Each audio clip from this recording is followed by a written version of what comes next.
Hello everyone, welcome back to Literally Speaking. Today we have with us Akhila Kosuru, who is a clinician, a data scientist, and a founder of Oxidius Healthcare Technologies.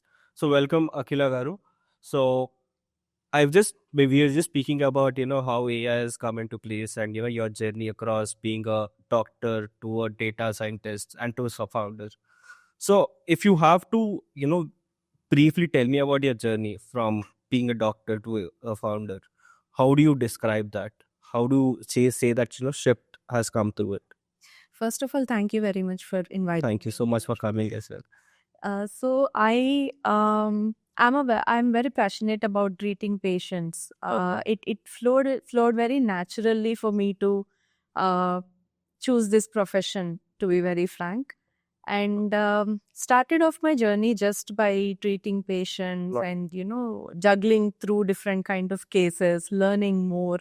I was very ambitious to think about going into some certain specialization and probably able to add more value to what I'm doing to the patients. Okay. But then I think uh, nature had a different plan, I would say, for me.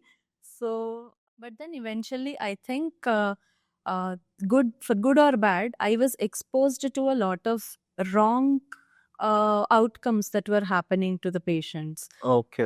In the patient journey, there could be some kind of inefficiencies or deficiencies in the treatment that they keep getting. Right.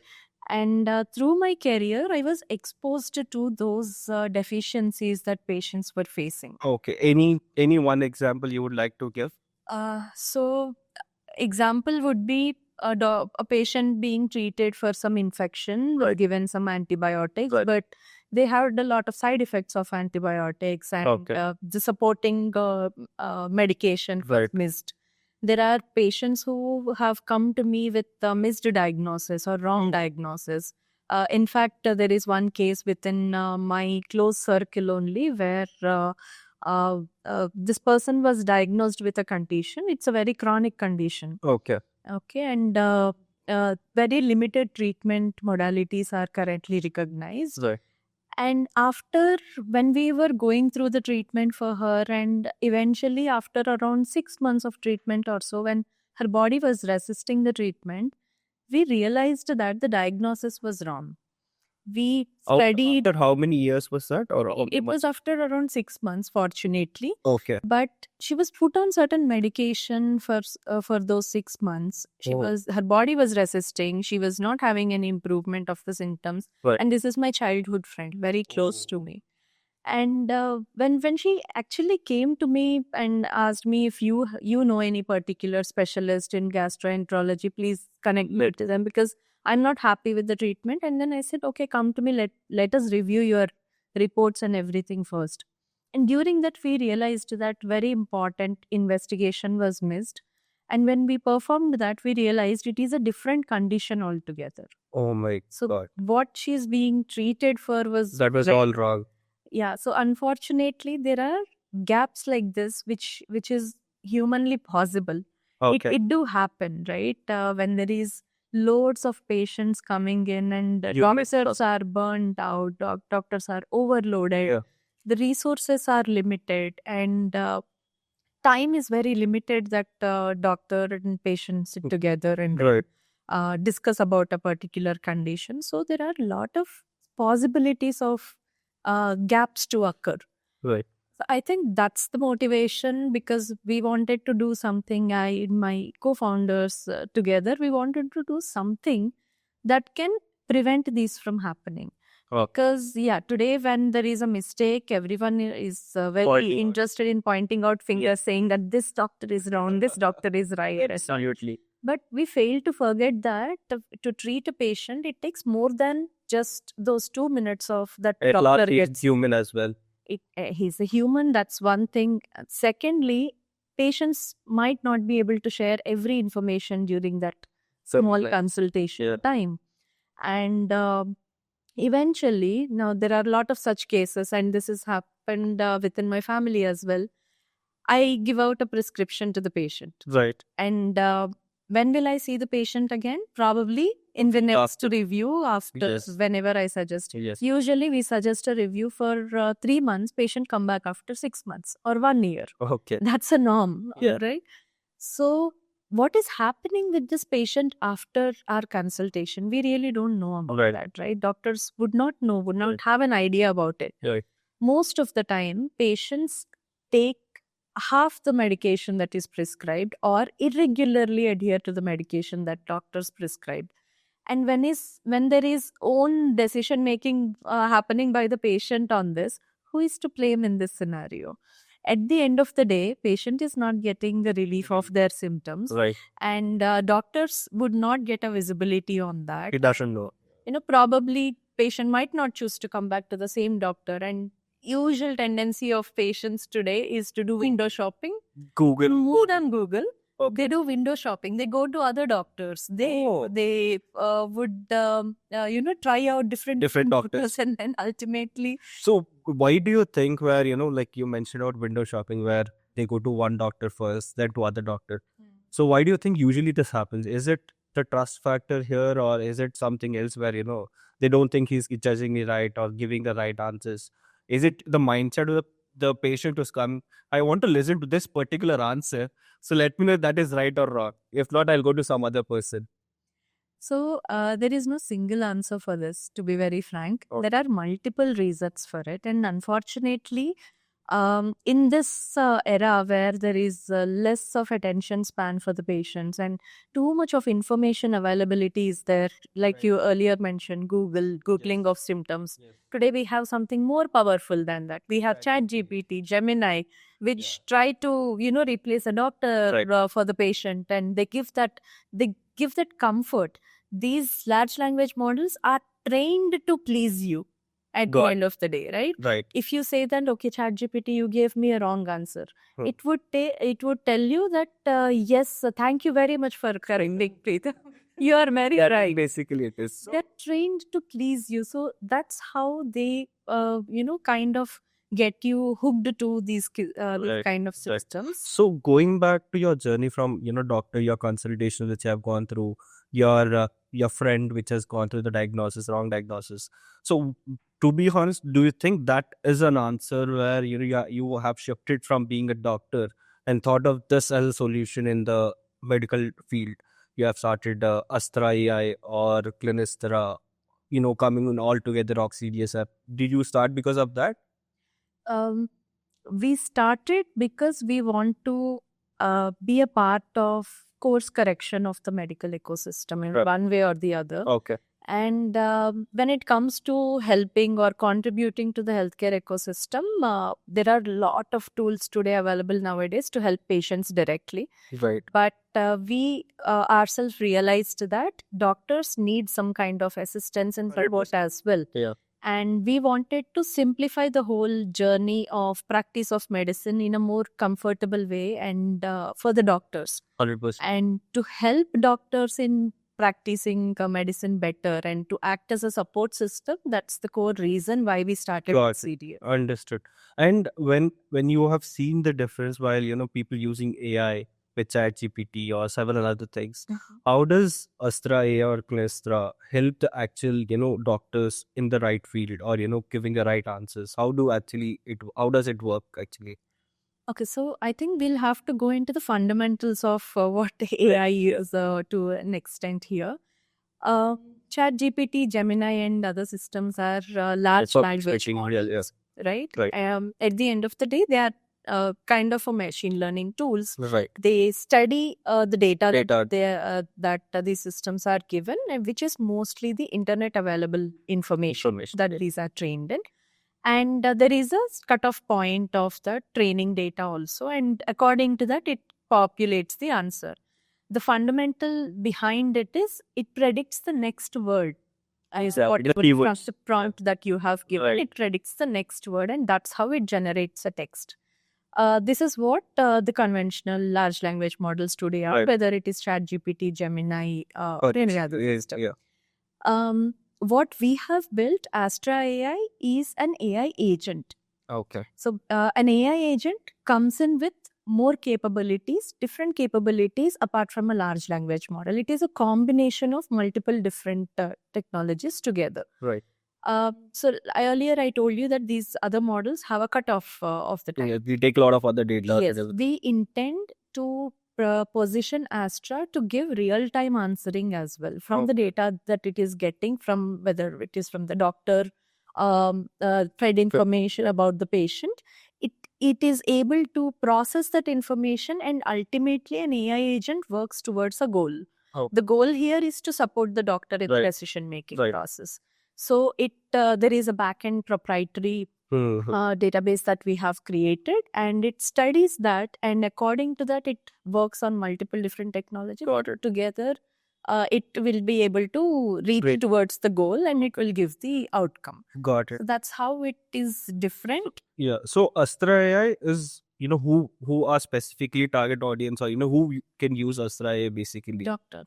All the doctors. As Astra is behind Astra, or Astra we call it. Yeah. It is designed for doctors or medical students. Okay. It's also for dental profession as well. And we find that certain allied medical specialists are also finding value in That's it, great. because everywhere there is a decision-making process involved. Yeah. The other day we have found a group of biomedical engineering students who wanted to work on a project.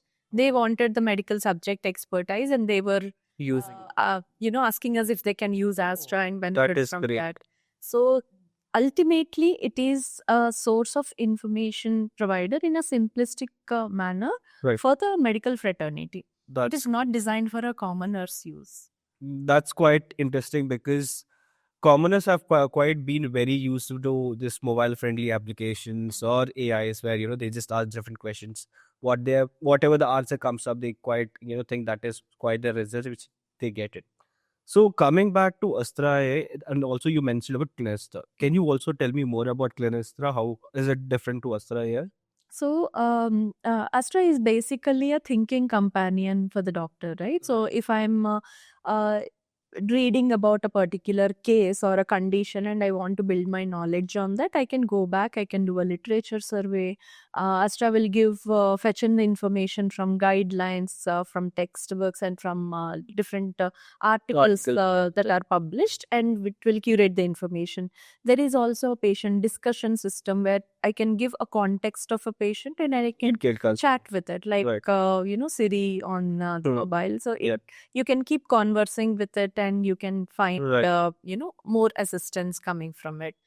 Whereas on the other hand, Clinistra is built in to help the doctors in their clinical practice as well. So it acts as a patient relationship manager. Clinistra stands for clinical data orchestration. So it takes in the patient data as well and orchestrates it and makes meaning, brings out the meaning out of the whole data, presents it to the doctor, and helping the doctor in the decision making, at the same time managing the patient journey on behalf of the doctor. Got it. So So it's basically, it removes all the paper structure, it removes all the paper where you write each and every details of the patient. So this removes a bit of hurdle there, and directly gives all the details in the application or the platform itself, where it can follow up and give some data results as well. we wish that we could take away a paper system completely. Do you think that is not replaceable? I don't think that in India we are there yet. Oh, A lot of doctors feel very comfortable in writing this. It's not only about the doctors. Even if we are talking about designers and all, there are a lot of tools available. but still, But we still feel like taking a pencil and a paper and chalking it out there. right. Oh, So that way, it is ingrained. It's called muscle memory. Right? That we find it very easy and convenient to write it with the hand in the paper. So doctors might be very attuned for that, habituated to that. So we do not wish to change that completely. Right. But we wish to give an assistance apart from that as well. So this takes in the information through ambient listening by the AI, and it makes a record of the patient apart from the handwritten prescriptions, where it then helps them. So is there any possibility that, like, while you have mentioned about India adapting to different things, how do you think currently in a modern city or in a village, how is India being adapting to the healthcare technology or recent advancement which have come up? So how do you think it adapting very soon? Is it already been adapting? How can you compare it from a village or a rural area to a very urban areas in the country? So, for the last 14 years, I have been working with multiple different hospitals. Yes. And one of my experience, major experience for 8 years had been with Apollo Hospitals, where I got a opportunity to work with a lot of government projects, the Right. public-private partnership kind of projects, where Apollo helped in managing certain government Okay. facilities and helping. Right. This gave me a visibility of the kind of technological penetration that happened into very remotest locations in India. Okay. Very corner, very remotest locations where even we'd be surprised that they are using smartphones. These are the locations where today there is telemedicine. There are centers which are operated on a teleconsultation basis without a actual physical doctor present in the location. You The- a bit sorry to interrupt again, but could you explain more about the telecommunication, the telehealth part? Because I also have recently read that you were one of the member where you have made sure that Apollo has received an ISO compliance for the telehealth.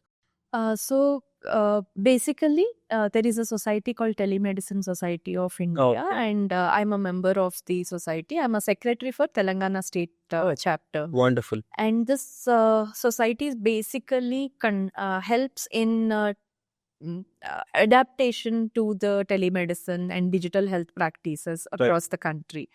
And yes, so fortunately, we have seen a lot of benefits, not just in the communication methods that telemedicine has brought in, but also in different medical devices that are connected, the telemetry kind of remote patient monitoring that is possible. There are ICUs and emergency facilities being managed through the telehealth mechanisms without if let us say in the remote location there is no critical care specialist present or a cardiologist is not present in the location.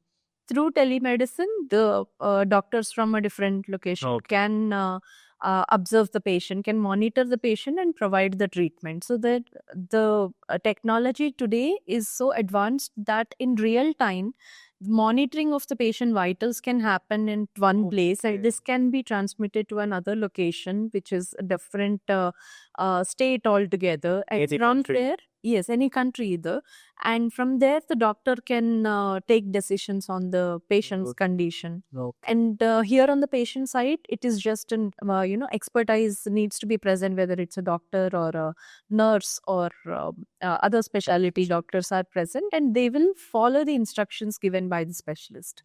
Got it. That's how there are a lot of cases managed by these kind of facilities, and a lot of value addition happening. That's definitely a quite interesting to hear. Without a right doctor or the right consultant, still people in any remote areas can get the right like what you call health checkups or things being done. So how important do you think is the trust factor in the patients and doctors? Most important, I would say that 80 to 90% of a patient's suffering might be, going away just when the doctor is listening to the patient properly. Right. And communication plays a very important role here. Got it. So, yes, trust is very, very important, be it irrespective of the experience of the doctor, the way the communication happens, the way I give assurance to my patients plays a very important role. Got it. That itself decides whether the patient is following the instructions or advice Right. properly or not, to a certain extent, right? So, I am not aware of the series that you are talking about. Yeah. But what I would say is, yes. So, if the reason why we have a lot of RMP practices that are Right. very popular in our country is because of the trust factor that they have, and there are a lot of villages even today in our country. Some of the villages are in Andhra, where I hail from, where There is no other doctor present in the location. There is one RMP RB doctor present only, and they give treatment. Everybody trusts that doctor. Oh, Even if you give a visiting specialist coming to that location, It- they would take a lot of time to understand. earn the trust of the patients at the end of the day. So Got I would not compare doctors, from different experience or expertise levels in this question that you have asked. But I would say that playing the most important role is played by how you are building trust with your patients. Got it. And coming to the matter of whether doctor is Googling the condition or not, I would say that, if a non-expert is Googling or trying to refer to some other prescriptions and So treat the consultation. condition, that would have a different outcome. Right. And it would have a certain risk that is there as well. But if a doctor is, Give needs a reference sometimes, or it is naturally so, there are Right. every 3 months there is a medical update that comes in. How often do you think that doctors would be able to keep themselves up to date? And in this kind of a Adapt. fast tracked world that we have, so it is possible that they, doctors also would need assistance. They would also need to refer to the journals or textbooks or updates once in a time. It's not wrong. It's making sure that ultimately giving the best Output or decision to the decisions. treatment. Got it. So, coming back to the AI part, where you have mentioned that Clinistra and Astra is very specific and only being used for the doctors. Why haven't you launched this for the public platform, or put it as a public platform? Okay, so first of all, as Oxidius, we have a fundamental belief that the right information must be available to the right Right. people in the right time, right? I think with Google, there is information available to everyone rampantly.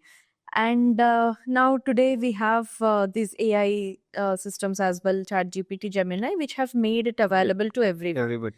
So information when falling into the wrong hands could get very confusing. So if I am talking to you about a cytotoxic agent and the potential complications it could cause, the side effects it would have and all, and tomorrow if you really require that medicine, would you be willing to take? Would you dare to take it? You might have thousands of questions. 100%. The first moment you go and ask Google or these kind of systems about it, it will give you the most worst complications. Right? That's one thing. Second thing is, already we have a lot of wrong practices here about patients taking their health into their own hands. We have patients visiting pharmacies directly and getting their medicines. Yeah. We have, and currently there is less control over that. A lot of medicines are available there.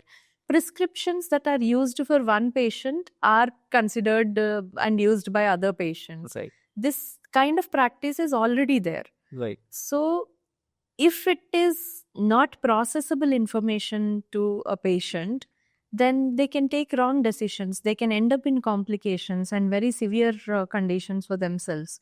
So the way we trust lawyers when it comes to any particular legal issue, the way we approach police for certain things, same thing applies over the doctors, right? 100%. Why should a patient who has limited knowledge about how system works, Right. how different medicines works, how the side effects can be reduced, why should they take decisions on their own? We have Doctors. we have doctors and the people whole ecosystem for that purpose, right?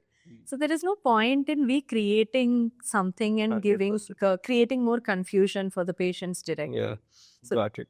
So, I mean, when you were mentioning about, keeping it in a public platform and, people using that, and about the clinician, I mean, the clinics as well, and the pharmacies as well. Majorly pharmacies in today's time, suppose I recently, I had a bad headache, and I've just went through a pharmacy. I said, I had this migraine, or, this a bit of headache on my right side of my head. And he just went into the pharmacy. He has just given me one pill. He said, use it for, take one pill in the morning, take one pill in the night. You would be fixed. I said, okay, fine. I mean, I went home, I've taken the pill. But I had one question in my mind where, how trustworthy this is? would this give me any side effects like you're mentioning? But there are people who are just trusting blindly. There are people who are aged above 40, or people above 50. They don't go to a doctor because it could be any reason. Like, there could be no person who can take care of them, or they have their pharmacy very nearby, and it doesn't cost anything for them. While for a doctor, or getting to a consultation, you have to pay some amount, you have to go there, you have to stay, you have to be in the queues for visiting a doctor. But here you get it very easily. So are there any measures currently being taken care where the pharmacist doesn't give this consultation on his doorsteps? To be very frank, I think government is trying its part by keeping in some regulations and everything. But see, these kind of malpractices cannot be completely responsibility of the government only. Yeah. It is every individual's responsibility. All of us have to act together and curb these kind of wrong practices. It is also a pharmacist's responsibility to educate the patient, telling that, okay, at one point of time, probably doctors might not be very accessible or available. So that's why they might have gone to those kind of direct approach. But today we have doctors, a lot of hospitals are available, clinics are there, we have telemedicine facilities that are there. Sitting from home, you can take a consultation, talk to a doctor and get an advice. Then why?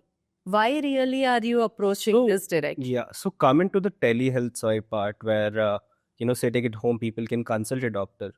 So how much do you think that is quite, easier, or it could also give complications? Because while sitting at home, can a doctor assess the person properly or the patient properly is my question. If suppose I have a bad stomach ache, I have maybe a lungs issue, you have to be physically available, and you have to check my heartbeat, or I'm not a doctor, but how do you think that is quite helpful while in a telehealth side?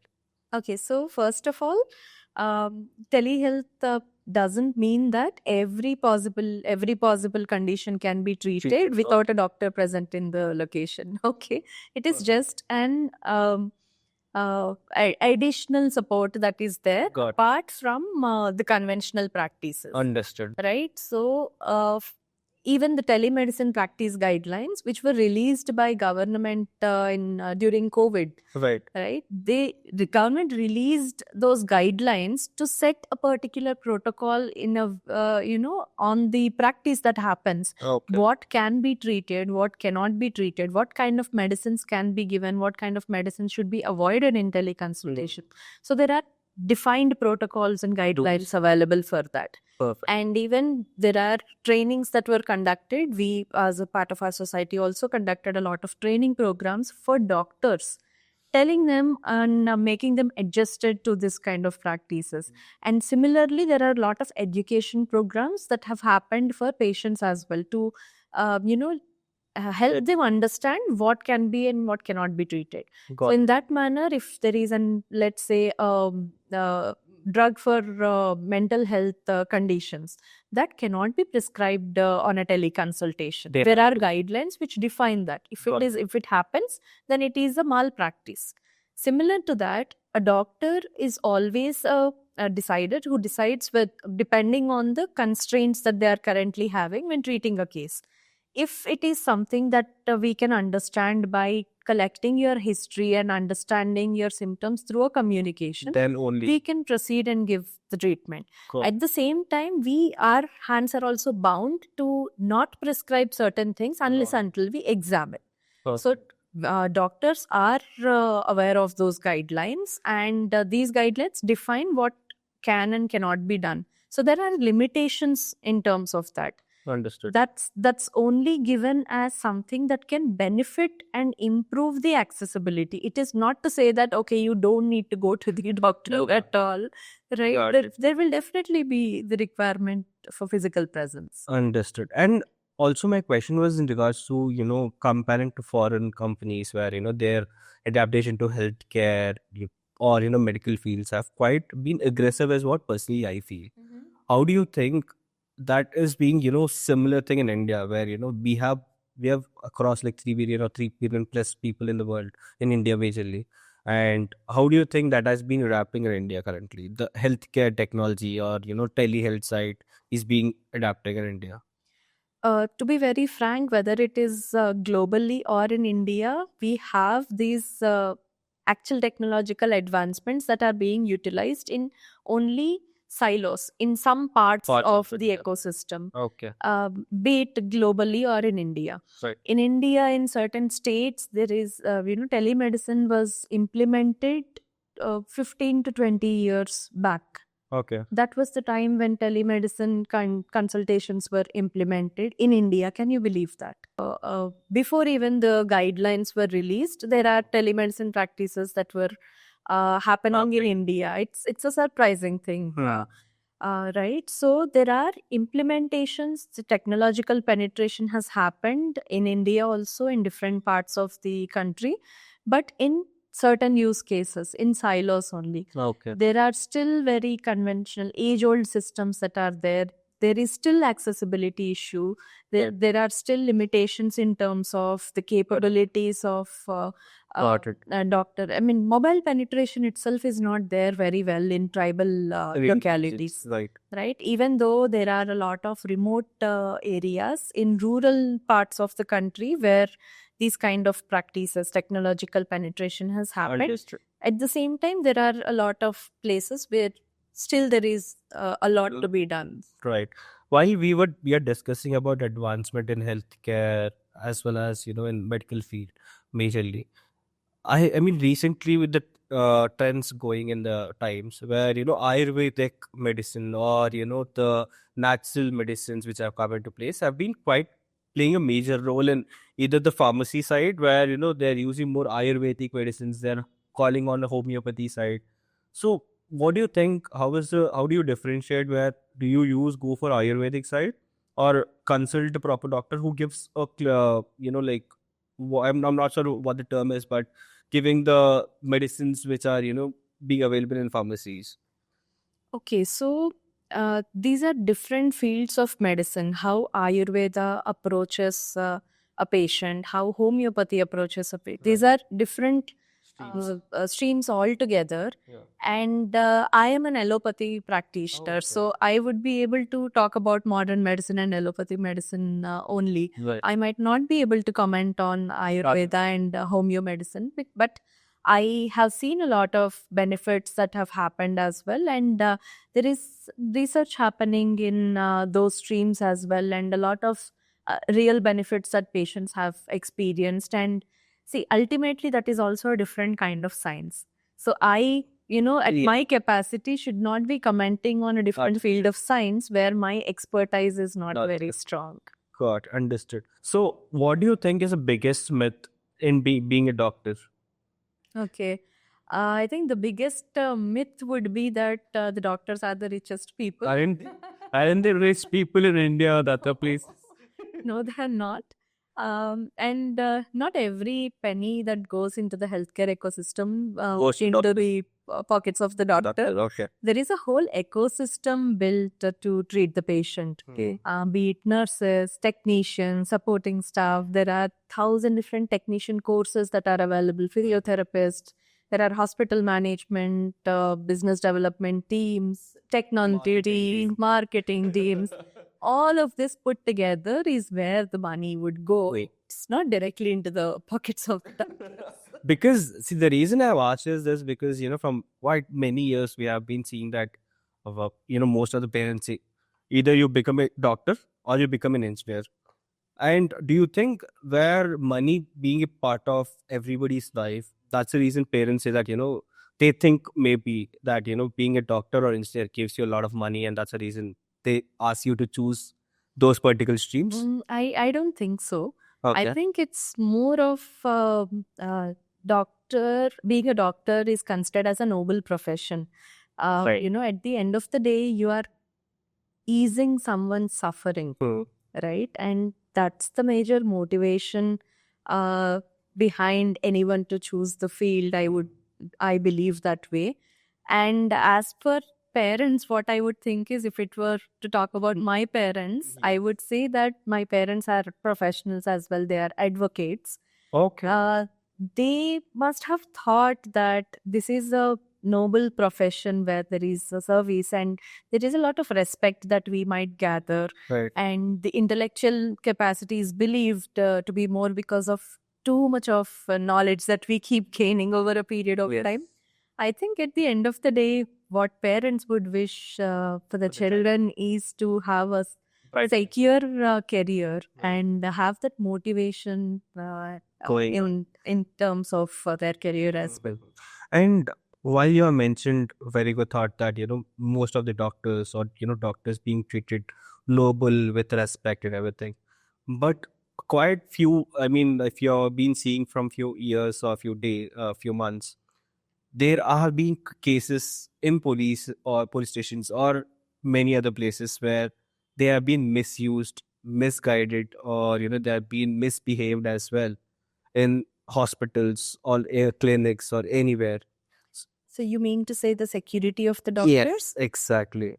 Right. So I think in cities and in urban localities, comparatively, there is in private hospitals and everything, security might not be of a huge concern, but there are definitely certain parts of government facilities and PHC kind of locations Right. which are very remote as possible. Yes, even we have come across and seen a lot of cases Oh. going on around safety of the doctors, Doctors, okay. because there is no there might be just one odd security guards present in your Yes. locality, right? And when it comes to something, I would say that how do you accept a bad news? Doctors might not be able to give good news all the All the time, time, right? yeah. There might be situation when the patient might not be saved or something untoward happens to the patient. Doctors would get the blame, unfortunately, on Exactly. this. And in the rage and the emotion that flows in with the patient, they choose to attack doctors. And unfortunately, yes, it's a huge concern. And I think all of us have to come together as a society to curb these kind of Understood. activities. There have been cases where after the death of particular person, they're being still consulted, they've been still treated, and the pilling is being done. So do you think there are certain cases that recently going on, these are being exhausted or these are being not being done anymore? They're all created for fun, I believe. I would not say that it, doctors at the end of the day are responsible for the Exactly. better outcomes of the patients. But not So we should treat what we are seeing in movies as, just just for the fun. fun, and look at the actual picture in a Got it. serious way. So, just going into different again, Jordan, from you have been a founder from years, and you have been from 14 years. You have been in the field of medical science. So, how do you think being a founder has been different than being just a medical consultant or a clinician? Different in the sense. In a sense where, see, I am seeing you from being just a doctor, and then you have done data scientist. You have also done being a program manager as well. So, do you think being a founder, you have to learn the other aspects of Oh, yes, definitely.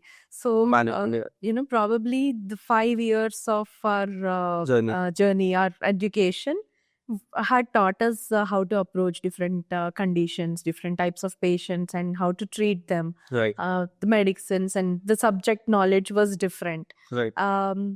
While we've learned that, I think what we missed out learning is an art of financial management, business development, Right. marketing, and everything. There's a lot of things. Yes. So I think today doctors, if they are having their own practice, I let's say I have my own clinic or a hospital, then I will have to learn all those things as well, how to run a successful business. Yeah. I think this would be a similar case with Anybody. me as well as a founder of a startup. Yeah.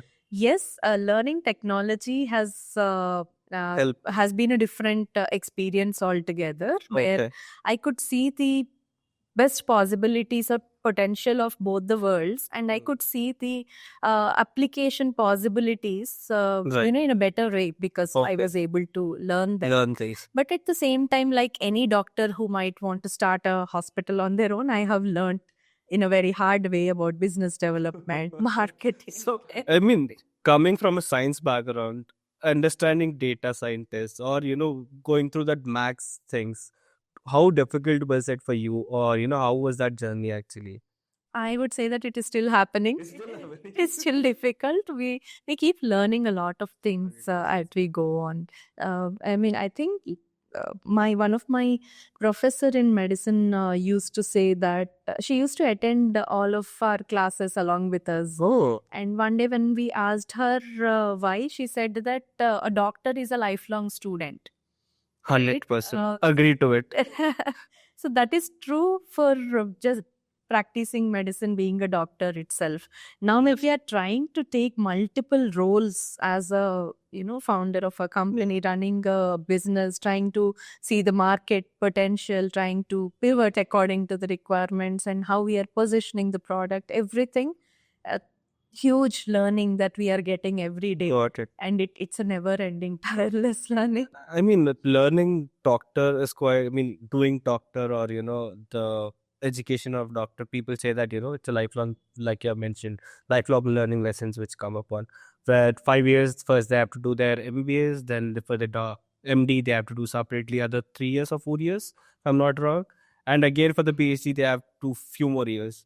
It's quite 15 to 20 years they spend all of their time in just completing a PhD. So how important is to them or to everybody as a doctor to go through all of this process or also learn other parts of management with this if they are aspiring to become a startup founder or an entrepreneur? So I would not dismiss the necessity to learn about other aspects as well, which is the healthcare management, the business Yes. management, and those aspects.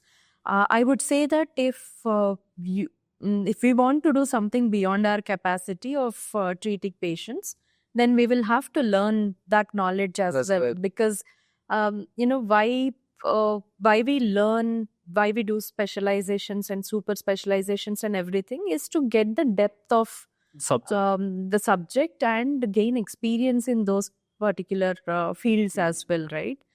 Why would it be different for anything like this? So if I am to start a hospital, then yes, a lot of aspects about how to what it takes for getting multiple different streams together and running a successful hospital, then I would need to learn about all those aspects. Understood. And I've seen it you have been very closely working with, aspiring doctors or upcoming doctors. You have given a lot of guest lectures or, you have been very closely working with them. What is that one general question which every time comes through all of these students? Okay, so missed out on a lot of exposure to the technological advancements Right. and startup ecosystem. 100%. Until unless we thought of starting on our own, we did not have a lot of knowledge about how it works. But Right. comparatively, if you are taking an engineering education, from first year itself, they are taught to convert, all these different kind of streams that are available. So I think there is a lot of disadvantage for medical students. Oh. Some believe that they are not given the exposure because they already have so much to read. Exactly. That was my quite a question where whenever my friends who are doctors or, they're learning in their time, whenever I used to call them or ask them anything, they're like, Mama, I'm busy today. I've been studying. I have exam after a month or 2 months. When an engineer studies a day before yesterday or 2 days before their exams, the doctor, they have to put a lot of effort into whatever the education they have been doing. They want to pursue it too. And so during this process of their education, they can't concentrate on other aspects of management or, at least think of a startup idea to start with. It's really not true. Today, I think I've spoken to at least 4,000 odd number of medical students across the different states.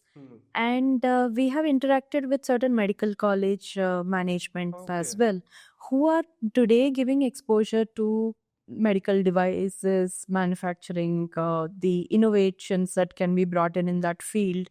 and the digital ecosystems. Yeah. Some colleges are trying to give them small projects to work on artificial intelligence, different use cases there. In the detailed courses of what? There are optional courses that Okay. are being launched as well. Nice. So few medical colleges. That is nice. I think today when we have a lot of scope and potential for cross functional collaboration and learning, and I think this is when this is a real time to realize what kind of exposure can give Good. kind of outcomes. So today medical colleges are realizing on that as well, and we That's keep interacting. We have found medical students extremely enthusiastic to work on innovative technologies.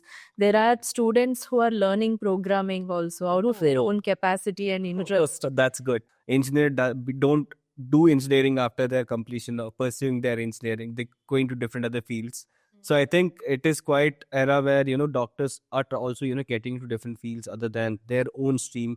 Being in their own stream is what I feel currently the things are. It is learning different capabilities to be able to come up with a hybrid innovation Right. altogether.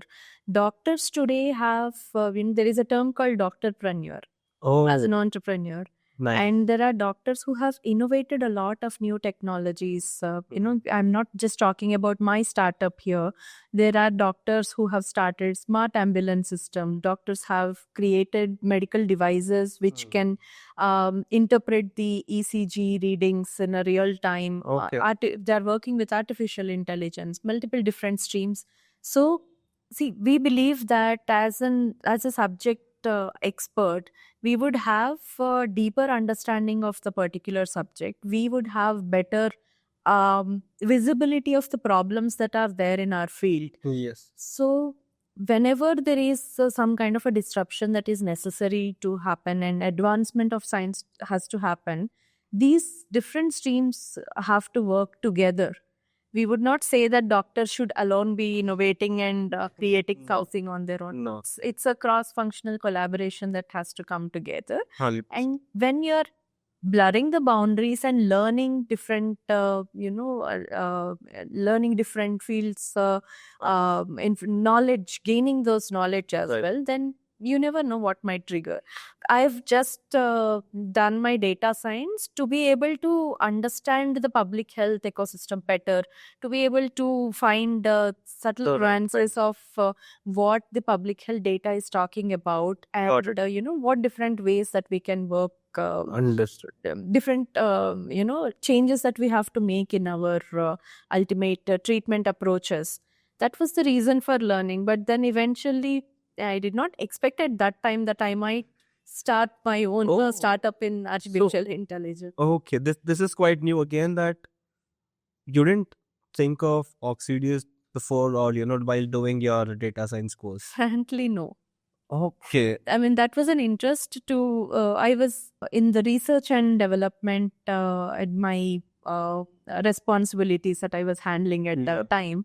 And I was dealing with the thousands and Lots of different centers, generating data, lakhs of patients' data. Okay. And to find a better meaning of that and to really understand the insights on the community health perspective, that was the reason I learned data science. To be able to communicate better with my data. That's great that your ability, or your thinking towards learning has brought you a good idea where you have started your own company now. So I think learning is a curve which which everybody needs to take, and they have to keep learning in different segments as well. That's great. And also in terms of, my question was again about students in these time, how are they adapting or going towards the startup ecosystem, and how much there are support from government systems which we are getting right now. Today, I mean, I think students are at the best of the advantage because number one, they have information available at the fingertips. 100%. They can just open YouTube and they can get a lot of insights. They can ask, chat with Chat GPT or Gemini and can come up with a complete idea. So today we have information in this way available to understand, and there is a complete ecosystem of startup support that is there as well. There is T Hub, V Hub, and we have Atal Incubation Center. We are part of Atal Incubation Center in Narayanama Engineering College. Okay. And we keep interacting with students there who from their first year keep getting an exposure of Oh, how a startup system works, how the fundraising works, how to validate their idea, the design thinking concepts and everything. Correct. I think today students are at best of the advantage. They have everything Best. available. It is just that they need to have clarity. They need to work on that, developing the clarity on what they want to work with, Understood. do their thorough research, and ultimately, Got see a better time to launch it. Right. So, in terms of students, startups, and the medical science field, do you think, like there's enough government initiatives being taken care right now in the system, right? You have mentioned about T Hub, P Hub, and Atal, but how much have they been all over India being adapting? How much are these being used as well? Because recently in Shark Tank India, there are many medical related startups which are being approached and they're being funded as well. So, in the longer term, if you have to see that, after 5 years, what do you think, the startup ecosystem from the healthcare system management, healthcare system will do, or, how would that look like? So I think the startup support ecosystem is still growing. Right. In comparison with the global counterparts, the maturity is still coming. It will still take some time on that matter, I believe, Okay. in terms of understanding the problem, and most importantly, the risk appetite that the support ecosystem today have, be it investors or Okay. be it the entire supporting ecosystem that would be necessary, that the risk taking is still It's still low. and it Okay. would take time, because not every startup might be able to generate revenues immediately, Right. right? Especially when we talk about the medical field, there are a lot of regulatory aspects that we will have to clear as well. Yes. And ultimately, we might be able to introduce into the market. So I think this is all growing. I would say that things have improved from earlier times, but we still We have. still have to. Got it. And the process of, as you're mentioning about, different licenses being there, different rules and regulations in the healthcare management or healthcare system, do you think that is quite a biggest wall in front of any doctor or any aspiring entrepreneur to get into healthcare startup or, healthcare system? No, not necessarily. Regulations are very much required. Understood. So ultimately, cost of a mistake in medical field is life of a patient. So it cannot be taken for granted. So 100%. yes, the regulations clearance might take some time. Probably we can speed in the things up in terms of the regulatory approvals, but it is definitely necessary, and it has to be navigated. And only thing that would need probably that might benefit is to have an exposure, to have an understanding of what kind of regulatory clearances would be required for different kind of innovations that we are coming up with. So for example, we have a digital health product. Right. So we would we might not need a clearance from CIDESCO there, Okay. but if it is a hardware product, then the clearance would be required. So this understanding of the regulation and compliance space is something that probably should be started from earlier stages. education as well, which might benefit That's much correct. better. Okay. Uh, Thank you so much, Akila, for coming to the podcast and sharing your views and opinions. If you have to give a final statement about from your journey to becoming a doctor to an entrepreneur, what do you suggest for aspiring doctors or aspiring entrepreneurs who wants to start their own business, or they have an idea but they're they want to do, they don't want to do, how can they have a clear path to start their own business? Um, from my experience, I would say that if it is for someone, whether be it a doctor or a non-doctor who is starting up something, it is very important that you have the right team along with you, especially the co-founders that you have, the entire founding team, and the earlier team members that you have. It is very important that you first get a validation from that, because it is definitely, startup is not definitely something that one can do on their own. Yes. They need a complete support system. I think I am very fortunate to have found the right people to work with. Okay. And that's the whole reason why we are able to come back from every setback, even if we are facing any challenge, and we are able to pull it through and take the next step. That's Yes. very important. And second is, whenever you're starting something like this out of your routine, it is very important you also understand what is the luxury that you have in terms of walking that path for a longer time. It's very demanding role that you'll have as a founder. So you'll need that support from the family and friends as well, which fortunately I would say that You have got support. yes. Great. So that's very important. That determines on the success and failure and the journey that you are going to take ahead. It is not just that you have an idea and then Tomorrow you have a unicorn right there. It's not at all possible. that was it.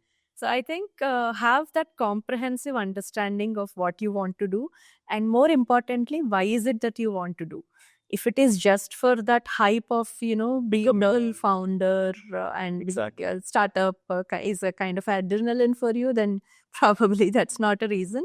The why of why what you are trying to do is very important, and which in our case is simplifying the practice of medicine and evidence-based medical practice, and helping the doctors give better outcomes for the patients. Because once you have that figured out, you might need to keep pivoting in terms of achieving that outcome. Right. The product might not be the only solution. So that's So the very drive, important. the drive would be the same. Okay. Thank you so much for all the details and Thank you. for the pod coming here. And that's it for today. And I hope we again do one more podcast in details about what other segments of AI which you come up with and the details. But thank you so much. Thank you very much for having me here.